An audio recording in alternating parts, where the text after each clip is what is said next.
Buenos días.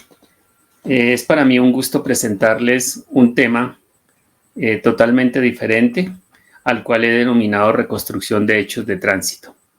Es un tema muy actual y es un tema que debido a al continuo trabajo que se está presentando por parte de los peritos privados, es que es necesario que ustedes, los abogados, lo conozcan, así como investigadores, para que todo lo que se esté aportando sea realmente con rango de certeza o por lo menos de una alta probabilidad lo que presentan en audiencia de juicio oral. Entonces, empecemos diciendo que la reconstrucción de accidentes de tránsito o eventos donde haya movimiento, porque esto es en general para hechos donde siempre hay movimiento, pensemos por ejemplo en un ataque con movimiento entre dos personas, agresiones, todo este tipo de cosas se aplica a este tipo de técnicas.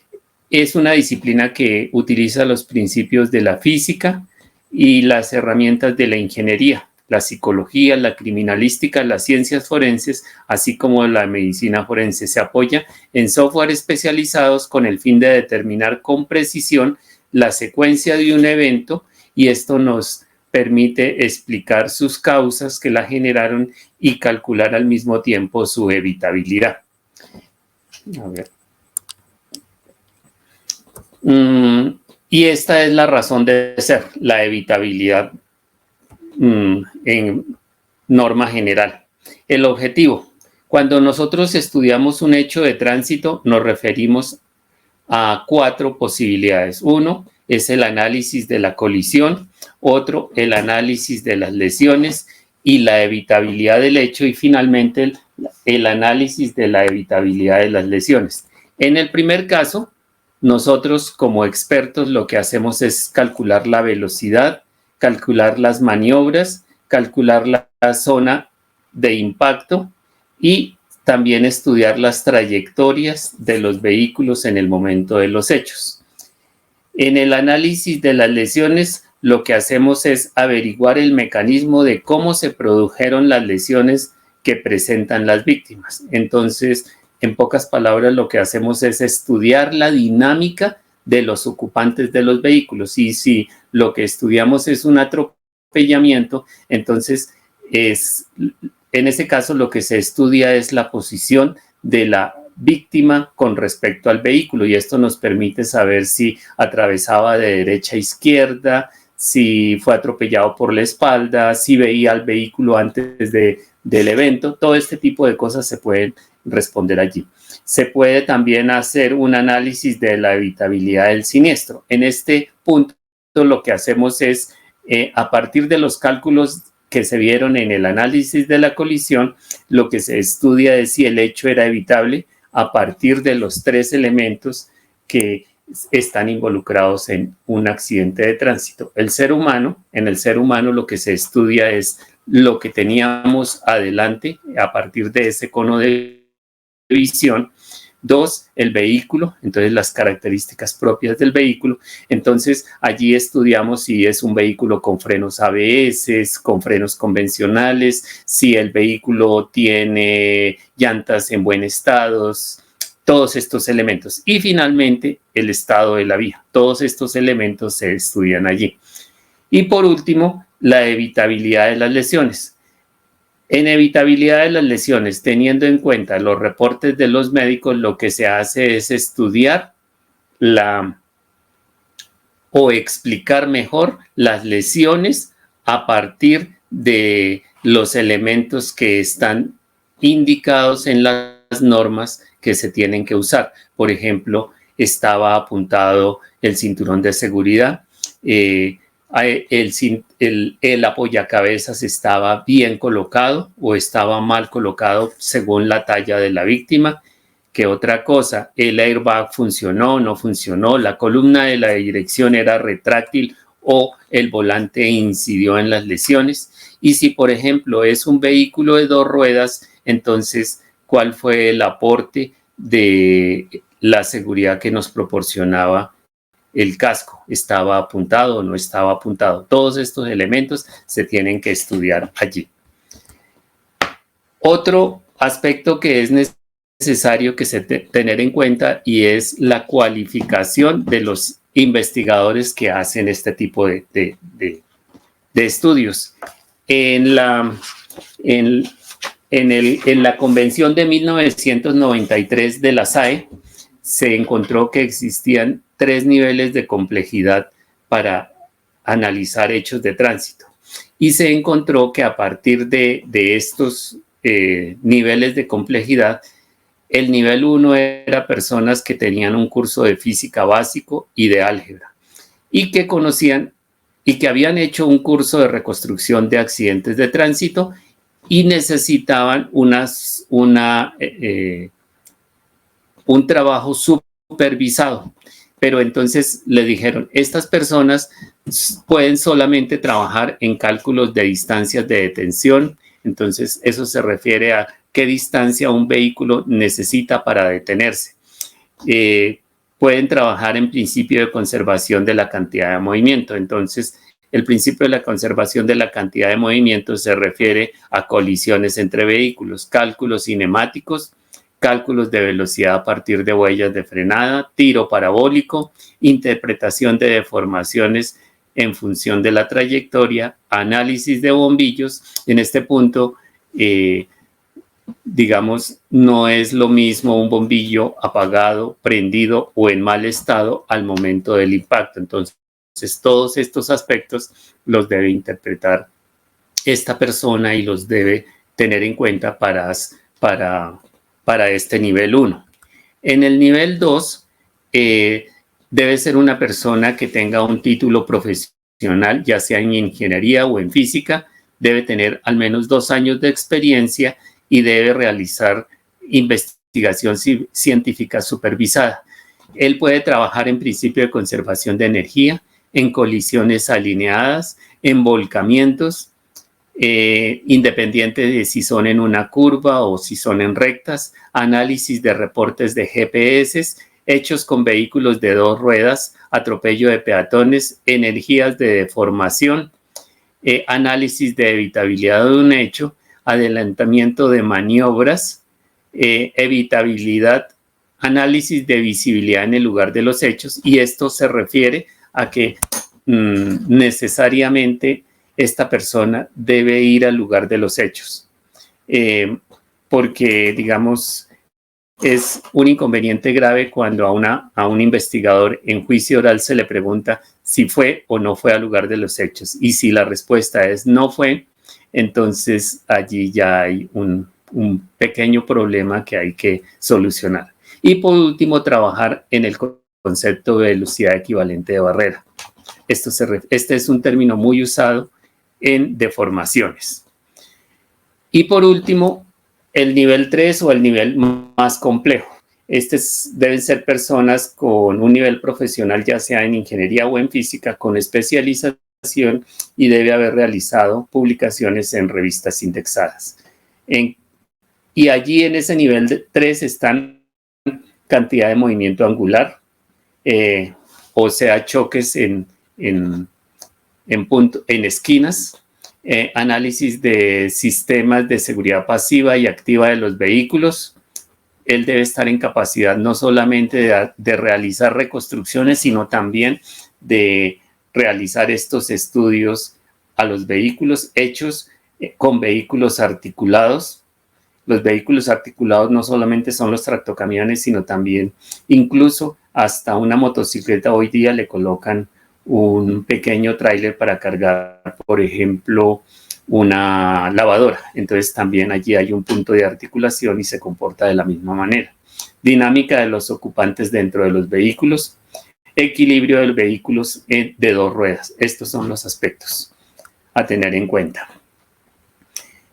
Y ahora entrando en materia, nos preguntamos, ¿y cómo se realiza una reconstrucción de accidente de tránsito? Y allí ya utilizamos una palabra clave, y esa palabra clave ya llamamos reconstrucción. Entonces ya vamos a verla luego a qué se refiere. Cuando se aborda una reconstrucción de un hecho en movimiento, se debe tener en cuenta las siguientes etapas. 1. La información debe ser la que se necesita, o sea, deben tenerse los suficientes elementos objetivos para reconstruir un evento. Y aquí yo les recuerdo que no se pueden hacer reconstrucciones, o se pueden, pero a base de testigos, porque la información suministrada entonces por el perito dejaría de ser objetiva y pasaría a ser subjetiva. Entonces ya allí un informe pericial, digamos, pierde totalmente su objetividad y está basado en información subjetiva. Entonces, ¿qué es esa información? Puede ser, por ejemplo, el informe, digamos, del primer respondiente. Este nos garantiza si la escena fue necesario moverla, no moverla, cuál fue la razón, qué fue lo que se movió. Y hay escenas que es necesario moverlas. Por ejemplo, una persona herida, lo importante es llevarla inmediatamente al centro médico. Entonces, el solo hecho de levantarlo o de mover ligeramente un vehículo para rescatar a esta persona, pues es necesario y entonces se está modificando, pero ese informe del primer respondiente es necesario por eso. Informe del accidente de tránsito con su respectivo plano a escala, entonces no es solamente necesario el informe de accidente de tránsito, sino también un plano a escala para después comparar exactamente lo que sucedió, fotografías del lugar de los hechos, experticio técnico de los vehículos con fotografías, dictámenes de lesiones, tanto no fatales o en caso de que haya muerto, entonces el informe de protocolo de necropsia. Y por último, tener en cuenta no es solamente hacer un plano del lugar de los hechos, sino tener claro exactamente la geometría de la vía.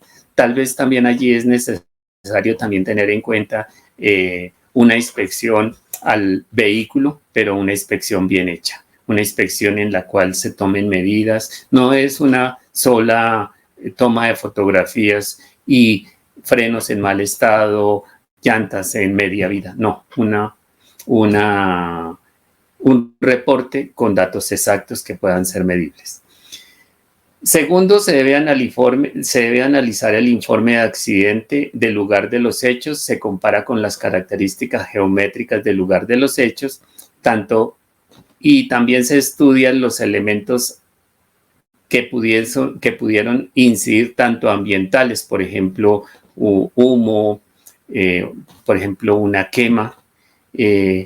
Aquí, por ejemplo, sería relativamente normal si el hecho sucedió en el Valle del Cauca y se está quemando un cañaduzal, entonces el humo puede incidir. Pero, por ejemplo, si el hecho sucedió en una vía como una zona alta de bosque húmedo, entonces también pueden haber bancos de niebla y esos bancos de niebla van a afectar directamente la visión de los conductores y en general los usuarios de la vía. Y también, por último, la clase del vehículo. No es lo mismo en un atropellamiento un Volkswagen Escarabajo que un Mazda 3. Entonces, cada uno tiene una geometría y si el hecho es un atropellamiento, pues las lesiones van a ser totalmente diferentes. Lo que se debe hacer posteriormente es interpretar las evidencias físicas como resultado del hecho. Por ejemplo, huellas de las llantas, y aquí yo no estoy diciendo huellas de frenada, porque es que hay huellas, muchísimos tipos de huellas que pueden quedar sobre la vía. Por ejemplo, el vehículo puede estampar huellas si la llanta está girando. También puede estampar huellas si la llanta está quieta sobre la vía, y entonces cada una debe ser interpretada de diferente forma. Entonces, no es lo mismo en una curva tomarla a exceso de velocidad y eso nos va a dejar unas huellas características sobre la vía que anteceden a un volcamiento. Entonces, allí podemos encontrar unas huellas y no son huellas de frenada, son huellas de derrape que nos van a indicar, según el ángulo que formen, cuál es qué estaba haciendo el vehículo antes de ese volcamiento. Cuarto, a partir de las evidencias, establecer el lugar donde ocurrió la colisión. Y lo que hacemos allí es establecer ese punto de impacto, pero también en ocasiones no se puede calcular ese punto. Entonces lo que hacemos es suponer que el impacto ocurrió en un determinado punto o hacer como una serie de mallas y suponer que en cada punto pudo haber ocurrido y hacer los cálculos para cada punto y en ese punto hacer el cálculo respectivo. Y entonces habrá una zona de impacto sobre la cual más va a coincidir con las posiciones finales de los vehículos. Por último, hacemos un estudio de los daños del vehículo y los correlacionamos con las lesiones de la víctima y ya definitivamente encontramos cuál era la dinámica del vehículo que explica todas las evidencias criminalísticas encontradas en el lugar de los hechos, incluidas las lesiones. Entonces el hecho tampoco no es que sea tan sencillo de calcular la velocidad, no, el hecho va mucho más allá porque se pueden dar respuesta a preguntas que en un momento pueden ser relativamente simples, pero que analizadas cuidadosamente pueden explicar muchas más cosas. Después de analizar el rango de velocidad, se correlaciona con los daños de los vehículos y las lesiones, tal como lo decía. G dice, en el caso en el cual sea imposible determinar el lugar, hay veces, por ejemplo, en el caso, como les decía, mallas, se hace una malla, pero esto ocurre, por ejemplo, cuando hay, por ejemplo, una colisión entre un vehículo muy grande, casi indeformable, y un vehículo muy pequeño, por ejemplo, en el caso de un camión versus un motociclista. Entonces, con el más leve tocamiento del vehículo al motociclista, lo saca de la vía y puede generar lesiones fatales. Y entonces uno se pregunta, ¿y dónde fue el punto de impacto? Pues en ocasiones uno puede encontrar un punto de impacto y ese punto de impacto está caracterizado por los fragmentos que caen del vehículo. Pueden ser vidrio, pueden ser barro de debajo de los bajos del vehículo, pueden ser todos estos elementos que quedan sobre la vía y que nos van a caracterizar este punto. Pero en ocasiones no, como en este caso. Y lo que se debe hacer es justamente calcular este punto, y ese punto se puede hacer a través de esta alternativa. Y por último, allí lo nombro como H, dice, finalmente se calcula la velocidad a la luz de las velocidades calculadas si el hecho era evitable o no por parte de los actores. Entonces, uno lo que dice, mire, si este vehículo, supongamos, es una recta absolutamente y no hay ningún obstáculo visual, o sea, no hay árboles cerca, no hay ningún elemento que pueda afectar la visibilidad del usuario de la vía, llámese conductor o peatón. Entonces, si va a 100 kilómetros, 100 kilómetros serían 27 metros por segundo.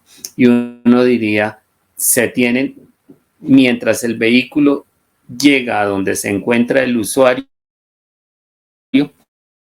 entonces hay más o menos unos 2 segundos, o sea, y 2 segundos en distancia serían 54 metros. Entonces, a partir de ese cálculo, uno debe calcular si la persona podía reaccionar adecuadamente ante ese inconveniente que se le presentaba a la vía. Entonces, finalmente uno tiene que explicar si el hecho era totalmente inevitable o era evitable y no se ejecutó ninguna maniobra. Ese es el último punto y es una de las conclusiones más importantes a la cual debe llegar un perito forense al momento de los hechos, al momento de emitir un informe pericial. Y aquí viene un punto que de pronto nos genera mucha controversia y es la infografía como medio de prueba. ¿Y esto a qué se refiere? Esto se refiere a que hoy día se ha vuelto relativamente normal la reconstrucción virtual porque nosotros allí podemos simular el comportamiento de elementos muy difíciles de calcular, como por ejemplo lo es el efecto de la fuerza centrífuga sobre un vehículo. Y en un automóvil pues es relativamente sencillo porque el centro de masa realmente uno lo conoce y está reportado no solamente por los softwares, sino que no se altera por el hecho de ser usado el vehículo. Pero, por ejemplo, en el caso de un camión, cuando se carga el vehículo, la carga sube muchísimo y al subir se altera el centro de masa y entonces los vehículos de carga tienen que disponer digamos, esa información ya no está en los software y tenemos es que aportar esa información que cargaba, cuál era su comportamiento, y esto puede afectar los resultados. Y allí es cuando entran en juego los software. Entonces no es lo mismo hacer un cálculo de un vehículo, por ejemplo, pensemos en un tractocamión sin carga que uno con carga. ¿Por qué? Porque el centro de masa va a estar, el de sin carga, muy abajo y el cargado, el centro de masa va a estar muy arriba. Y al estar muy arriba se puede afectar los resultados.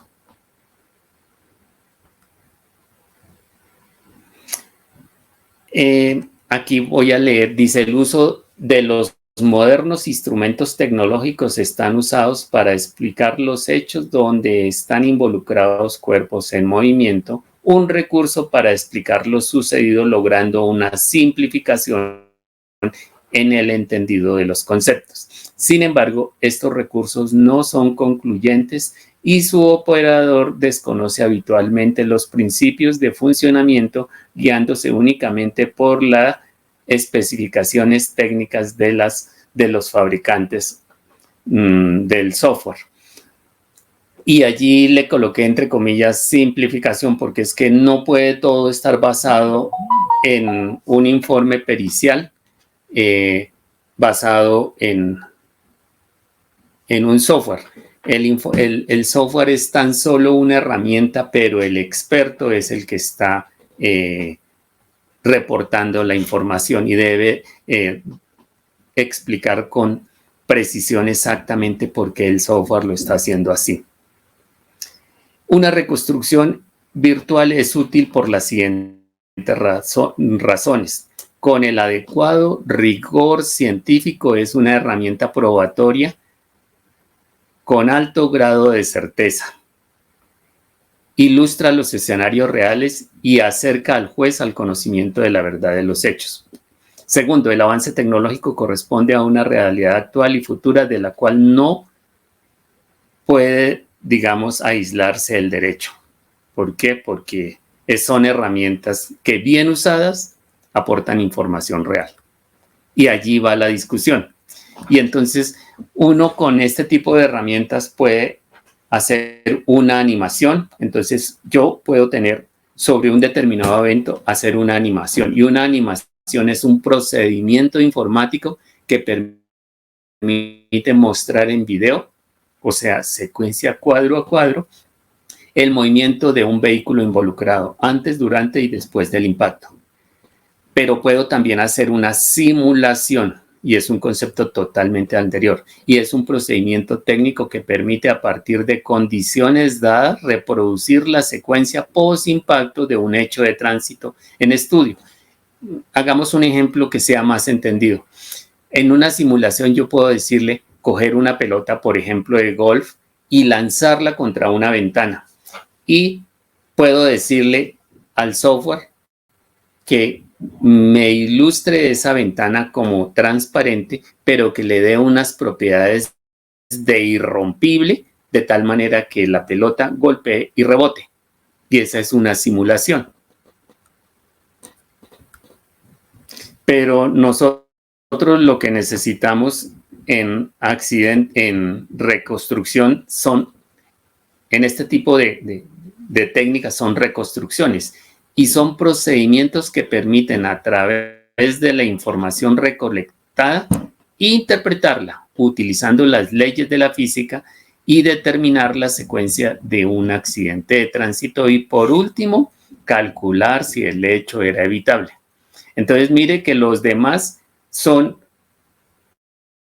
alternativas que le da uno al software y puede ser el mismo software y por eso no traigo aquí nombres.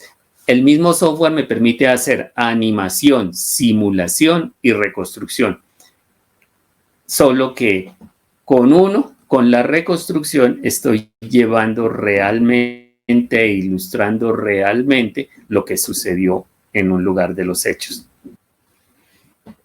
Y aquí tenemos que tener muchísimo cuidado, y esta es la última filmina. Dice, amparado en el prestigio de la computadora y el software, es usual hoy día observar informes con muchas figuras y muy bien, con una muy buena fotografía del lugar de los hechos, pero sin cálculos físicos y sin ningún respaldo técnico científico.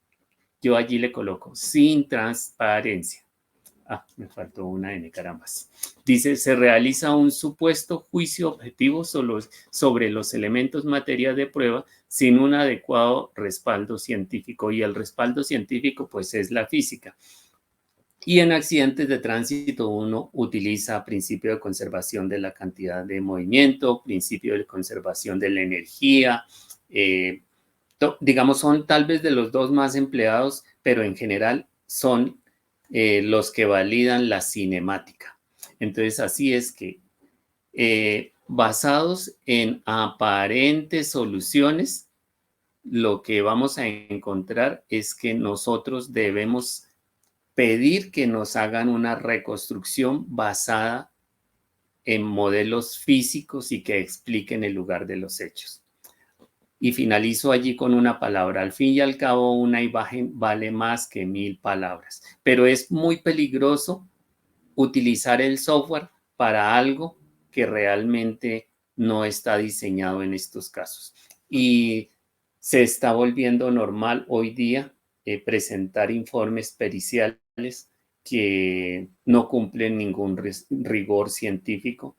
Y los rigores científicos no solamente es calcular la velocidad a la que va un vehículo, es explicar la dinámica del evento y uno de los problemas es la velocidad, la ubicación del punto de impacto, las trayectorias y finalmente con todos estos, como lo dije antes, calcular la velocidad y si a esa velocidad calculada, si el hecho era evitable.